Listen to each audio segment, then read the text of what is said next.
Ahmedabad municipal કોર્પોરેશનની શાળામાં લંપટ શિક્ષકની કાળી કરતૂત સામે આવી છે, જેમાં જમાલપુરમાં આવેલી એએમસીની સ્કૂલમાં 13 વર્ષની બાળકી જ્યારે સ્કૂલમાં જતી હતી ત્યારે સંગીતનો શિક્ષક રણછોડ રબારી અવારનવાર બાળકીને રિસેસ ટાઈમમાં બોલાવતો હતો અને ખોળામાં બેસાડી શારીરિક અડપલા કરતો હતો। ત્યારે બાળકીએ આ અંગે માતાને જાણ કરતા માતાએ શિક્ષક રણછોડ રબારી વિરુદ્ધ ગાયકવાડ હવેલી પોલીસ સ્ટેશનમાં ફરિયાદ નોંધાવી હતી। ત્યારે પોલીસે પ્રજ્ઞાચક્ષુ શિક્ષક રણછોડ રબારીની ધરપકડ કરી કાર્યવાહી શરૂ કરી છે।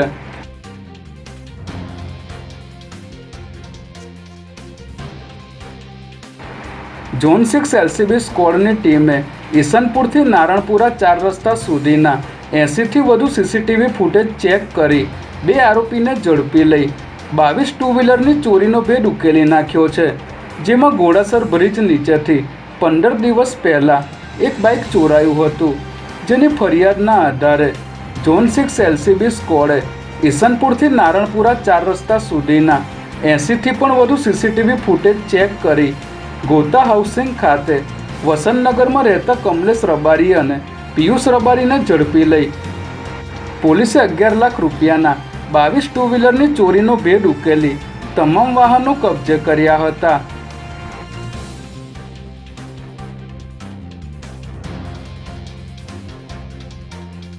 અમદાવાદ શહેર ટ્રાફિક પોલીસે એક નઈ સોચ કાર્યક્રમનો પ્રારંભ કર્યો છે। આ કાર્યક્રમનું લોન્ચિંગ નિશાન સ્કૂલમાં joint commissioner of police NN ચૌધરીના હસ્તે કરવામાં આવ્યું હતું। આ કાર્યક્રમ અંતર્ગત અમદાવાદની વિવિધ પ્રાથમિક અને માધ્યમિક શાળાઓમાં દર શનિવારે ટ્રાફિક પોલીસ વિદ્યાર્થીઓને ટ્રાફિક જાગૃતિ, નિયમોનું પાલન અને સલામતીનું શિક્ષણ આપશે। આ પહેલનો મુખ્ય હેતુ માર્ગ અકસ્માત અને ગુનાખોરીમાં ઘટાડો કરવાનો છે। ત્યારે કાર્યક્રમના લોન્ચિંગ પ્રસંગે ડીસીપી નીતાબેન દેસાઈ અને એસીપી SJ મોદી પણ ઉપસ્થિત રહ્યા હતા।